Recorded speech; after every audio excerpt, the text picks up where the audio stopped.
इसी वक्त करो, तुरंत करो गद्दी राम जी की, इसी वक्त करिए।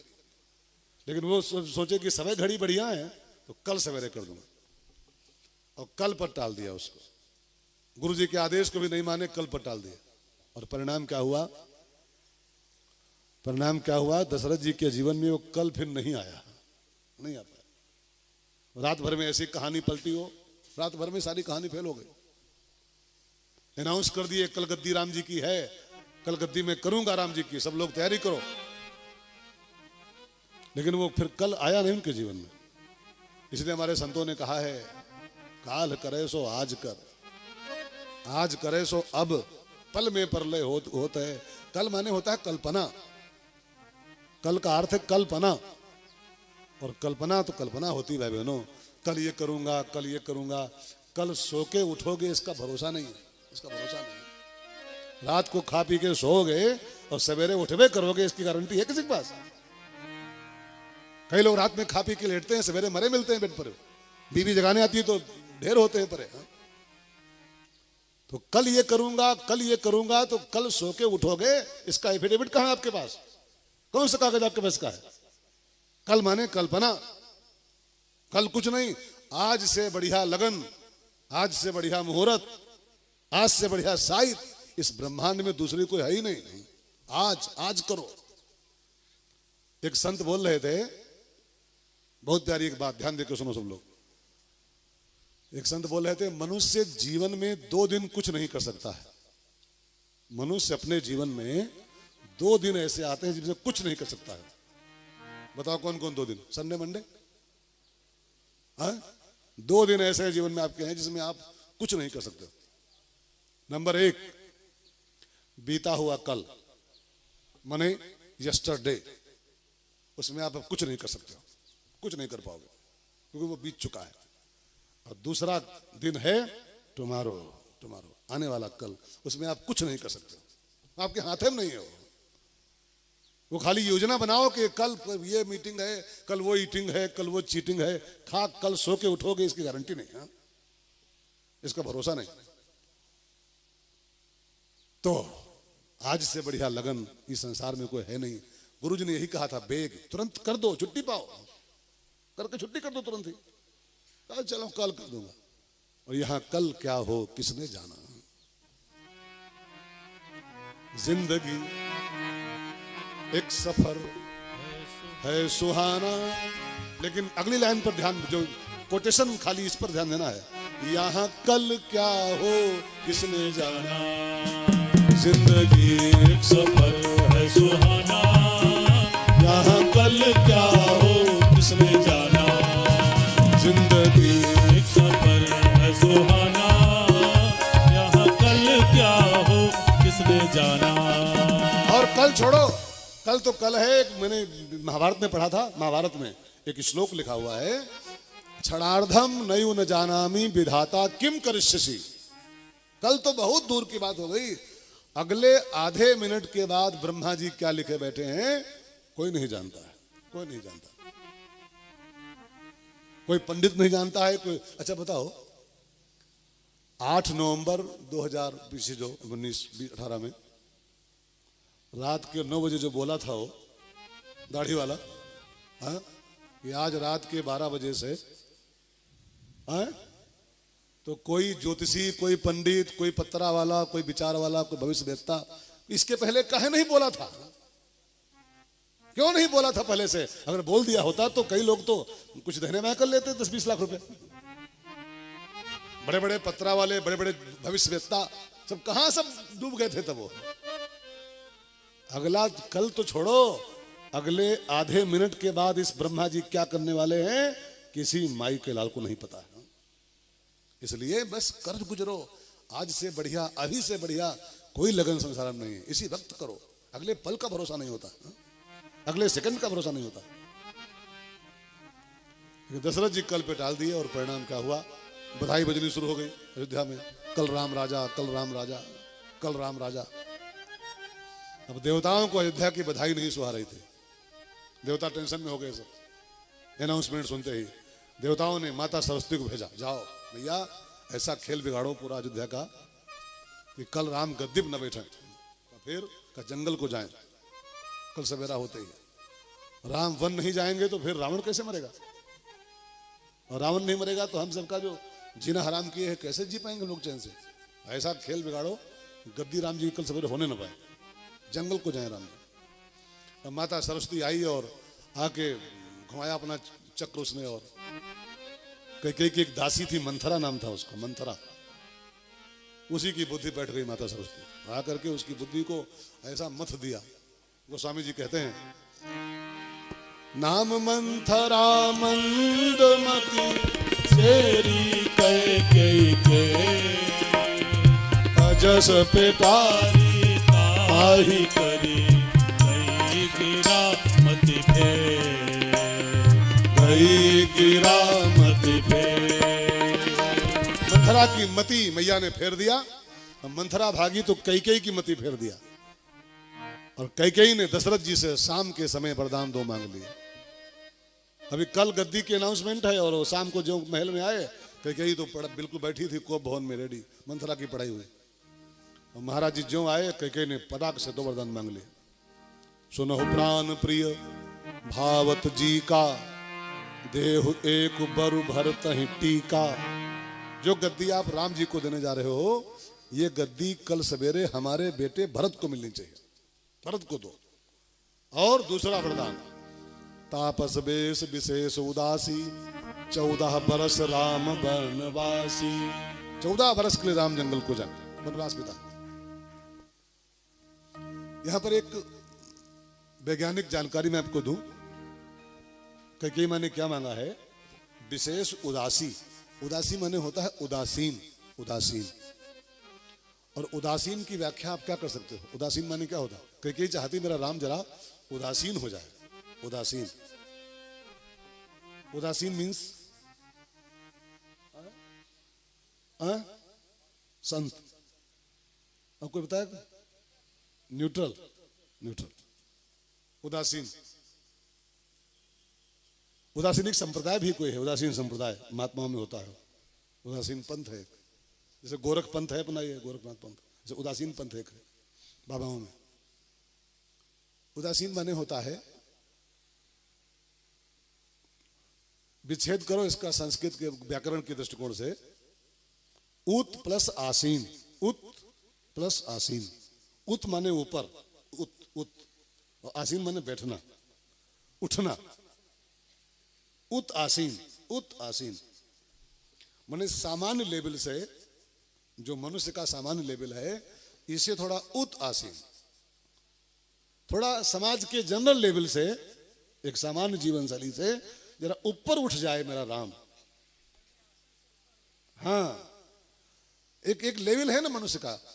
पूछो लोगों से, खाते क्यों हो, क्योंकि लेवल का हम सबका ये लेवल खाली, बस एक लेवल में जी रहा है इंसान। खाते क्यों हो, खाते हैं कमाने के लिए। पूछो कमाते क्यों हो, तो कमाते हैं खाने के लिए। बस कमाते हैं खाने के लिए, खाते हैं कमाने के लिए, कमाते हैं खाने के लिए, खाते हैं कमाने के लिए, बस इतना लेवल है इंसान का। ये कमाओ खाओ, कमाओ खाओ, कमाओ खाओ, बस ये हमारा जनरल लेवल है, जनरल लेवल है। उदासीन माने जरा इस लेवल से थोड़ा ऊपर उठ जाओ, इसको उदासीन कहते हैं। खाली कमाना खाना मानव जीवन नहीं है।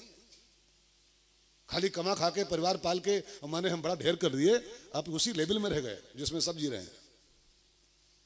तनिक उदासीन हो जाओ, तनिक ऊपर उठो, सामान्य लेवल को क्रॉस करो, तब आपको संसार पहचानेगा। तब आप फिर सामान्य इंसान नहीं कहलाओगे, आप फिर कुछ और कहलाओगे, कुछ और। हम ही लोग हैं, हम एमए किए हैं, हम चाहते तो नौकरी बढ़िया कर रहे थे, पा गए थे नौकरी, हम पा गए थे। लेकिन समाज में अगर कुछ पहचान बनानी है तो खाली बच्चे पाल के पहचान नहीं बनती किसी की, किसी की नहीं बनती, आपकी कैसे बनेगी। हम भी चाहते, हमारे परिवार है, हम कोई बाबा थोड़ा है, परिवार है, पत्नी है, बच्चे हैं। अगर हम भी चाहें तो उसी में खप सकते हैं, हम भी हैं, लोन ते लकड़ी में खाली, बस उसी में खप जाए। हम दो हमारे दो, हम दो हमारे दो, उसी में मर सकते हैं ऐसे बस। लेकिन नहीं, निकल लिए घर से, वो सब पलते रहेंगे अपने आप। और निकल लिए, थोड़ा समाज से अलग हटके काम करना शुरू कर दिया, खाली परिवार में नहीं फंसे। देखिए चौकी मिलती है, 3-3 गिरदा लगते हैं, 5-5 माला मिलते हैं रोज। ये बड़ाई नहीं कर रहा हूं ना, बड़ाई की भूख है, लेकिन आप जरा समझिए मेरी भावनाओं को, मैं क्या कह रहा हूं। उदासीन बनना पड़ता है एक पहचान बनाने के लिए। उदासीन ऊंचे उठने के लिए जरा उदासीन होना पड़ता है। खाली कमा खा के तो कोई जी सकता है, खाली पेट तो कोई पाल सकता है, खाली बच्चे कोई पाल लेता है। अच्छा सोचो, महात्मा गांधी अगर खाली अपने बच्चे पाले होते तो उसको राष्ट्रपिता कौन कहता? कौन कहता? अगर राष्ट्रपिता आज वो कहलाता है तो उसने अपने बच्चों को नहीं पाला है। उसके बच्चों ने, एक फिल्म मैंने देखी थी, उसका बच्चा कहता आई हेट माय फादर, मैं अपने बाप से घृणा करता हूं। उसने हमारा बिल्कुल ख्याल नहीं किया जरा भी। हम कैसे पले, कैसे पढ़े, कैसे शादी हुई, वो जानते नहीं बुड्ढा। हम लोग कैसे पल गए। लेकिन अपने बच्चे ही खाली पाल लेते तो राष्ट्रपिता कोई नहीं कहता उनको। राष्ट्रपिता बनने के लिए जरा उदासीन होना पड़ता है, एक जनरल लेवल से ऊपर उठना पड़ता है। कई यही चाहती थी कि जैसे रघुवंश में और सब राजा हो गए हैं कि बिहाव कहलाए, गद्दी बैठ गए, बच्चे पैदा कर दिए, राज्य कर गए, मर गए। मैं चाहती हूँ राम मेरा ऐसा राजा न बने। मेरा राम थोड़ा सा तापस बेस विशेष उदासी, तापस बेस विशेष उदासी, 14 वर्ष राम बनवासी, 14 वर्ष राम बनवासी। 14 वर्ष के लिए राम वन में जाए तो उदासी हो जाएगा। अच्छा एक बात और जान लो, 14 वर्ष का वनवास कह दिया इसने, 15 का देती, 12 का देती।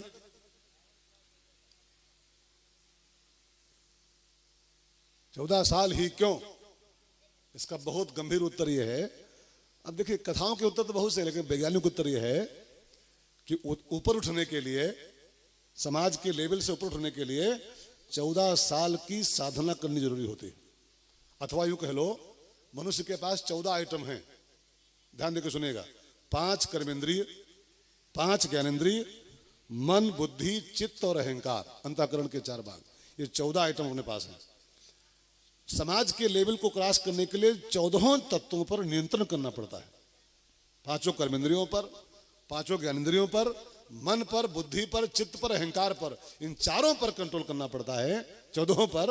अब इन 14 तत्वों को कंट्रोल करने के लिए 14 साल का वनवास, 14 साल की साधना, 14 साल की तपस्या आवश्यक होती है। इसलिए कैकेयी माँ ने मांगा है, अगर उदासीन उठना है, समाज के लेवल को क्रॉस करना है, इन 14 को कंट्रोल करना पड़ेगा। और 14 को कंट्रोल करने के लिए 14 साल की तपस्या आवश्यक है। सो उसने मांगा है तापस बेस विशेष उदासी, 14 वर्ष राम बनवासी। राम जी 14 साल जंगल में रहें, साधना करें, एकांत में रहें, इन 14 को कंट्रोल करें तो राम जी ऊपर उठ जाएंगे, थोड़ा सा संसार में चमक जाएंगे। अब कैकेयी माँ ने मांग लिया 2 वरदान। अब क्या हुआ, जब राम जी जान पाए, सवेरा होते ही भोर हुआ, राम जी को खबर गई, दशरथ जी बेहाल थे, राम जी जान पाए कि मेरी माँ ने 2 वरदान मांग लिए हैं और मेरे पिताजी वचनबद्ध हो गए थे पहले ही। राम भामिन राम शपथ सत मोही, मैं 100 राम कसम खा रहा हूं, तुम जो मांगोगी दूंगा। और मेरे पिताजी पहले वचनबद्ध हो गए थे, बाद में उसने मांगा है, तो पिताजी का वचन और कैकेयी माँ की 2 वरदान, इच्छा। तो अगर हमने पिताजी के वचनों को नहीं पूरा किया मैंने, और माँ की इच्छा नहीं पूरी की, तो फिर मुझको राम कौन कहेगा संसार में। बस भगवान राम पिता के वचनों को निभाने के लिए और अपने माँ की इच्छा पूरी करने के लिए तुरंत निकल लिए। एक बार भी इब्बत नहीं किया। आज का बेटा होता तो पहले जाता हाई कोर्ट हो, तो सवेरा होते पहले वकील बुलाता, वकील साहब को, कि हमारा हक है, मैं बड़ा हूं, मेरा अधिकार है, मेरा हक छीन रहा है, छीन रही कैकेयी मैया। लेकिन राम जी हाई कोर्ट नहीं गए, पिताजी ने कह दिया और माँ ने मांग लिया, बस मुझको जाना है। और राम जी चलने को तैयार हो गए। और राम जी तैयार हो गए तो राम जी के साथ फिर सीता मैया और लक्ष्मण भैया भी सेवा के लिए तैयार हो गए, सेवा के लिए। और तैयार होके तीनों प्राणी राम, लक्ष्मण, सीता अयोध्या से निकलने को तैयार हुए। अब तनिक यहां पर आप ध्यान दो 1 मिनट। कैकेयी माँ ने वनवास मांगा था केवल राम के लिए, केवल राम को। फिर अयोध्या से 3 लोग निकल रहे हैं, क्यों? वनवास में तो नहीं कहा था कि राम, सीता, लक्ष्मण तीनों जंगल को जाएं। राम वनवासी, राम वनवासी, फिर सीता क्यों जा रही है? राम जाएं तो जाएं, सीता क्यों जा रही? लक्ष्मण क्यों जा रहे हैं? अब इसको बहुत वैज्ञानिक अर्थों में सुनना आपको है। अयोध्या में 3 बीमारी आ गए थे। अयोध्या जी में 3 रोग आ गए थे एक साथ। कौन कौन? दशरथ में आ गया था काम, कैकेयी में आ गया था क्रोध, कोप भवन। कोप माने क्या होता? क्रोध, गुस्सा। और मंथरा में आ गया था लोभ। उसको लोभ था इस बात का कि राजा भरत हो जाएं तो हमारी माता कैकेयी राजमाता हो जाएगी, तो मेरा प्रमोशन हो जाएगा। उसको लोभ था इस बात का। वो झूठे बोली है कि को न हो हमें कहानी, और वो सब झूठ बोली है। उसका यही भाव था कि राजा भरत हो जाए तो कैकेयी राजमाता हो जाएगी, तो मेरा प्रमोशन हो जाएगा, मैं राजमाता दासी हो जाऊंगी, मेरी तनख्वाह बढ़ जाएगी, साड़ी बढ़िया वाली मिलनी शुरू हो जाएगी। उसका अपना जुगाड़ था। तो दशरथ में आ गया था काम, कैकेयी में क्रोध और मंथरा में लोभ। ये बीमारियां हैं तीनों भाइयों में, बीमारियां। उत्तरकांड पढ़िए, लिखा हुआ है कामवात। उत्तरकांड में जहां वो मानस रोगों की चर्चा आती है, मानस रोग, वहां पढ़िए क्या लिखा। कामवात कफ लोभ अपारा, कामवात कफ लोभ अपारा, क्रोध पित्त नित छाती जारा, क्रोध पित्त नित छाती जारा, प्रीति करई जो तीन उभाई।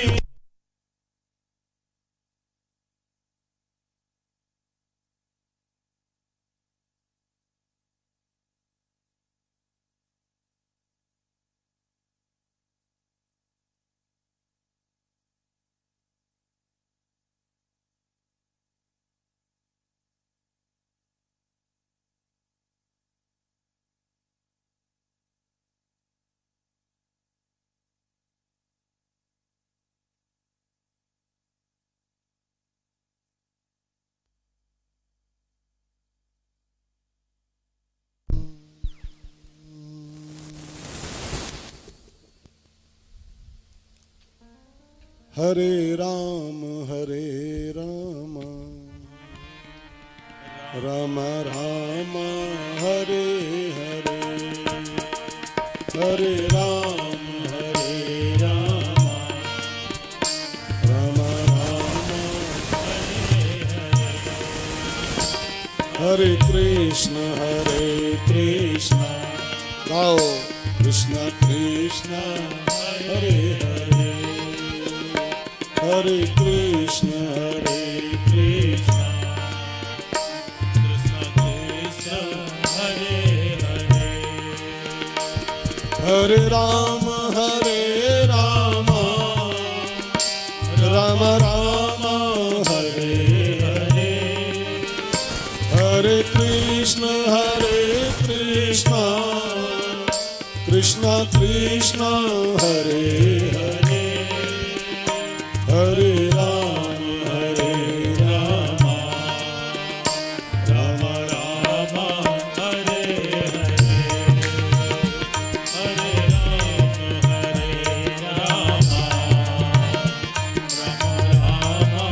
हरे हरे। हिंदुस्तान की धरती पर कई पैथी चलती हैं, एलोपैथी, होम्योपैथी, आयुर्वेदिक, है ना। लेकिन मानस की पैथी अलग है। मानस की पैथी है रामायण पैथी, मानस पैथी। और मानस पैथी सिखाती है, रामायण की पैथी बताती है कि बाहर के रोग जो होते ही, जो बीमारी बाहर है वो तो ही है, कुछ बीमारियां अंदर होती हैं इंसान के। कामवात है, कफ लोभ कफ है, और क्रोध पित्त नित छाती जारा, को क्रोध पित्त है। और हमारे यहाँ आयुर्वेद कहता है वात पित्त और क्या है, हा? वात। यही तीनों तो बीमारियों की जड़ है सब पूरे। बीमारी सब इन्हीं से पैदा होती है। रामायण कहती है काम वात है, लोभ कफ है और क्रोध पित्त है। और अयोध्या में 3 के तीनों बिगड़ गए थे, तीनों बीमारी के साथ आ गए थे। दशरथ में काम वात, कैकेयी में क्रोध पित्त, मंथरा में लोभ कफ, और जहां ये तीनों बिगड़ जाएं तो गोस्वामी जी कहते हैं उपजय सन्निपात, वहां सन्निपात पैदा होता है। अयोध्या में सन्निपात आ गया था। और ध्यान देकर समझना भाई बहनों, जहां काम आता है वहां से फिर राम निकल लेते हैं। जहां काम होता है वहां राम नहीं रुकते। अपने दोहा पढ़ा है, जहां काम तहां राम नहीं। जहां काम आता है वहां से राम निकल लेते। तो अयोध्या में काम आया तो राम निकल लिया। अनीता एक अर्थ में सीता शांति है। और जहां गुस्सा आता है वहां से फिर शांति वहां रुकती है। गुस्सा आए तो शांति बचेगी घर में, है ना, तो शांति निकल ली। और जहां लोभ आता है वहां से वैराग्य निकल लेता। लक्ष्मण माने वैराग्य, लक्ष्मण वैराग्य का प्रतीक है। और जहां लोभ आता है फिर वहां से वैराग्य हवा हो लेता है। अयोध्या में ये तीन रोग आ गए एक साथ, काम दशरथ में, क्रोध कैकेयी में और लोभ मंथरा में। तो जहां काम वहां से राम चले गए, और जहां क्रोध वहां शांति चली गई, और जहां लोभ आया वहां से वैराग्य हवा हो गया। इसलिए मांगा था वरदान खाली एक के लिए और जा रहे हैं तीनों रेडी होकर जा रहे हैं। अब जब निकले तीनों अयोध्या के बाहर, तब जानते हैं क्या हुआ। अयोध्या की पूरी पब्लिक राम जी के साथ चल पड़ी, सब चल पड़े। बालक वृद्ध नारी नर सब चल पड़े। सबने एक ही संकल्प किया, जहां राम तहां सभी समाजो। जहां राम जी चलेंगे वहां सब चलेंगे, यहां कोई रहेगा नहीं है। बिन रघुवीर अवध नहीं काजू। अयोध्या में राम के बिना क्या रहना, सब चल पड़े। अब राम जी को चिंता हुई, अगर सब मेरे साथ चल देंगे तो जंगल अयोध्या हो जाएगा, अयोध्या जंगल हो जाएगा। अब सोचो आप, अगर सब राम जी के साथ चल देते अयोध्यावासी तो जंगल बन जाता अयोध्या, और अयोध्या क्या होते जंगल। तो राम जी को टेंशन हुआ, भरत जी राज किस पर करेंगे आकर के। भरत जी आएंगे, गद्दी बैठेंगे, और जो पब्लिक यहाँ को होबे न करी, कोई आदमी यहाँ होगा ही नहीं, तो भरत जी किस पर राज्य करेंगे आकर के। तो राम जी बहुत मना किए, रुक जाओ आप लोग, बर्बाद मुझको हुआ है, तुम लोग क्यों जा रहे हो मेरे पीछे। लेकिन कोई नहीं तैयार मानने को। जहां राम चलेंगे सब वहीं चलेंगे, तेरे बिना भी क्या जीना। और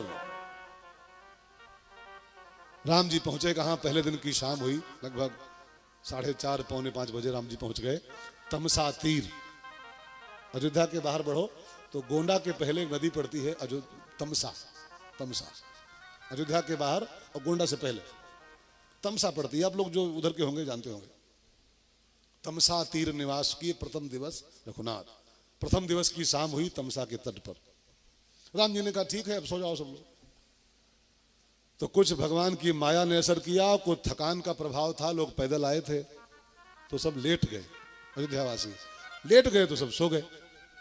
कुछ प्रभु की माया काम कर गई। और सोना हुआ लोगों का कि राम उठे और सुमंत जी को उठाया और रथ लेके आए थे वो, और कहा मंत्री जी बस एक ही रास्ता बचा है केवल, इनको छोड़ो चलो, ये मानेंगे नहीं कोई, सोता छोड़ो चलो यहाँ से।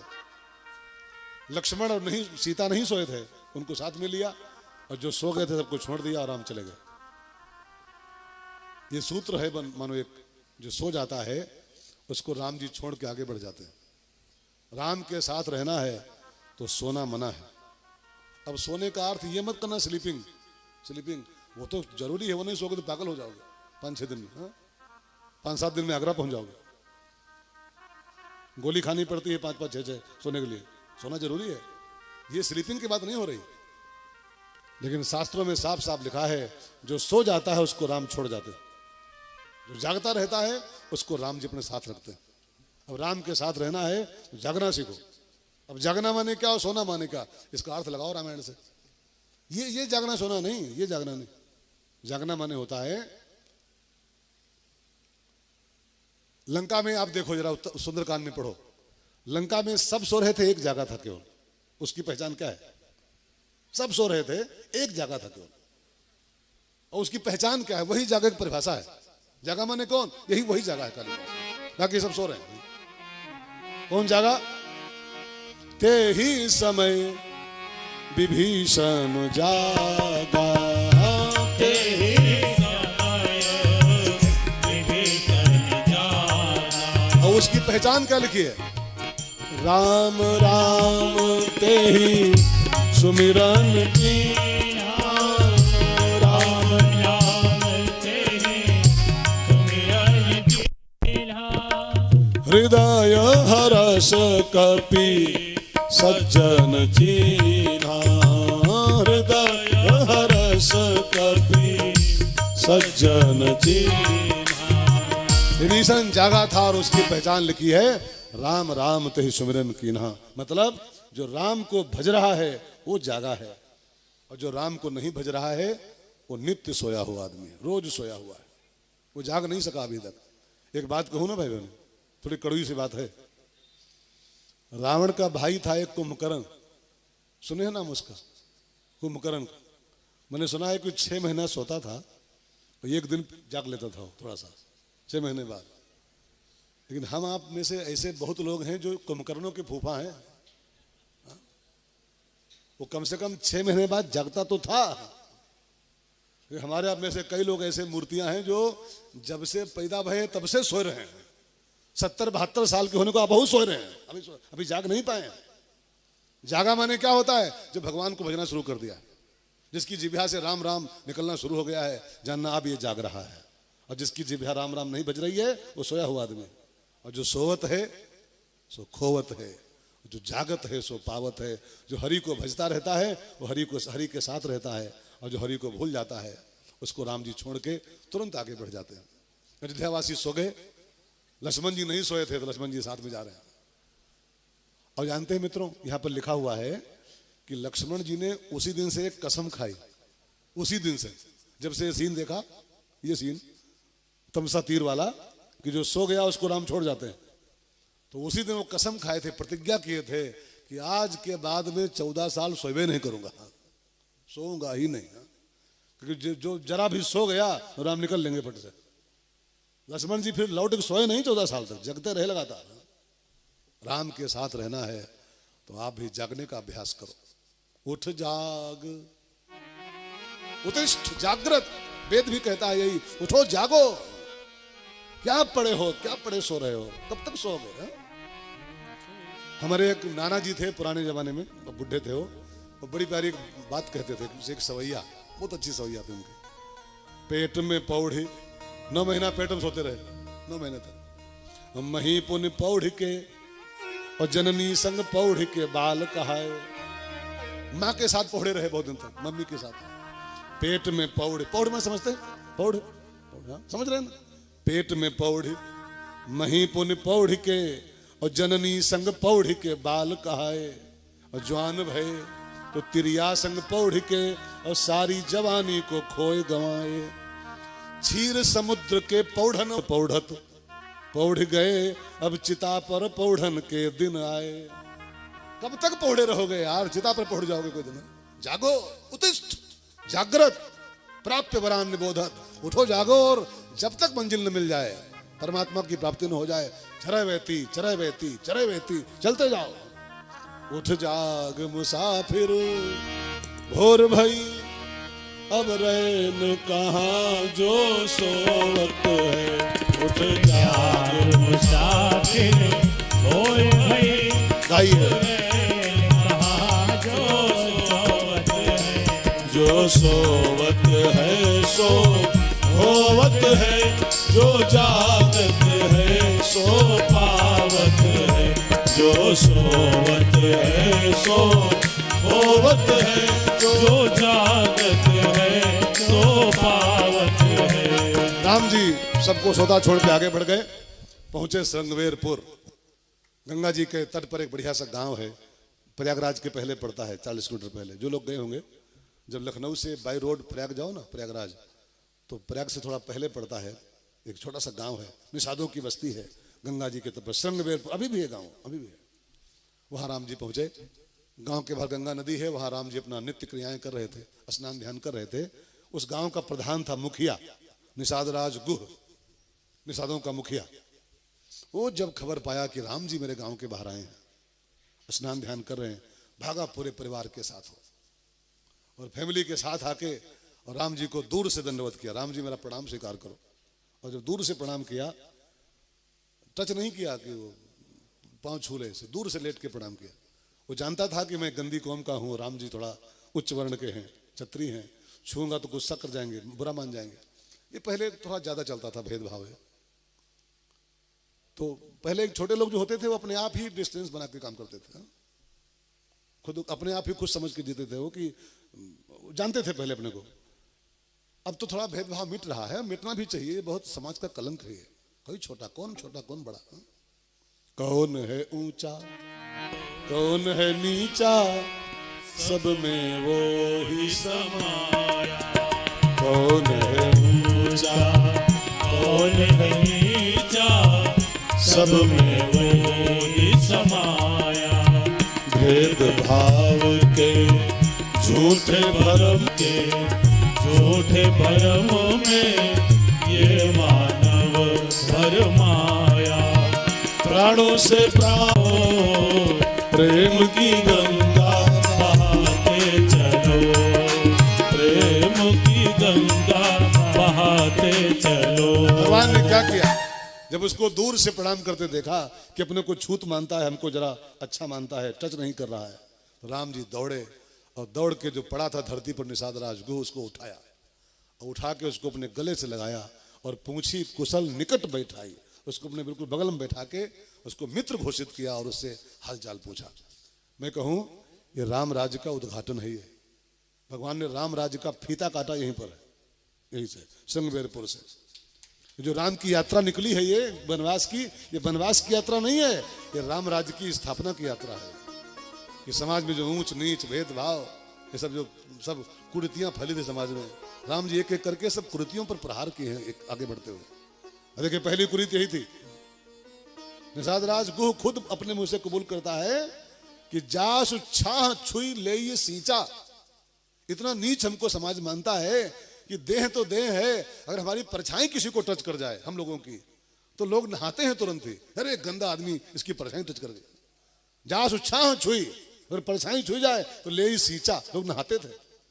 और उसको राम ने गले लगा लिया, अपने पास बैठाला और उसकी हाल चाल पूछी। निषाद राज गुह तो गदगद हो गया और राम जी ने यहीं से राम राज्य की ईंट धर दिया, यहीं से राम राज्य की ईंट रखी, पहली ईंट। आगे फिर देख कितनी ईंट रखेंगे भी, सबरी के यहाँ बेर खाए, केवट से पांव धुलवाए, बंदरों को अपना मित्र बनाया, बंदर भालुओं को, राक्षसों तक को अपनी पार्टी में शामिल कर लिया। राक्षस विभीषण कौन था, विभीषण राक्षस तो था, लेकिन उसको वहां से बुला के अपनी पार्टी में ला लिया। यही तो राम राज्य का उद्घाटन है, यही तो राम राज्य की परिभाषा है। राम राज्य माने क्या होता है, राम राज्य की परिभाषा में लिखा है सब नर करहि परस्पर प्रीति, ये राम राज्य की पहली चौपाई है। राम राज्य बैठे त्रैलोका और उसके बाद तुरंत चौपाई आती है सब नर करहि परस्पर प्रीति, हर इंसान का इंसान से प्यार हो, यही तो राम राज्य है। इंसान का इंसान से हो भाईचारा, यही पैगाम हमारा, यही पैगाम हमारा। इंसान का इंसान से हो भाईचारा, यही पैगाम हमारा, यही पैगाम हमारा। राम जी निषाद राज गुह को सखा बनाए। निषाद राज गुह ने कहा सरकार एक कृपा करो। कहा क्या, कहिए मेरा राज्य है, आप चलो हमारे घर और 14 साल यहीं रहो, मेरे राज्य में रहो, हम सब आपकी सेवा करेंगे। जो 14 साल बीत जाए तो यहीं से लौट जाना अयोध्या को वापस, फिर मेरे यहाँ चलो। भाई बहनों, भगवान राम ने कहा मित्रवर मेरी समस्या आप जानते हो, कई माँ ने वरदान मांगा है कि 14 बरस राम वनवासी, राम किसी बस्ती में नहीं प्रवेश कर सकते 14 साल तक, किसी गांव में, किसी नगर में, किसी बस्ती में हमारा प्रवेश संभव नहीं है।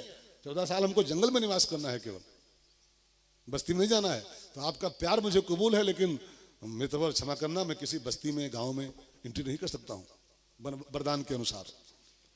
बस आपका प्यार है तो मैं आज की रात तुम्हारे गांव के बाहर यहीं गंगा जी के तट पर आपके प्यार में रुक सकता हूँ।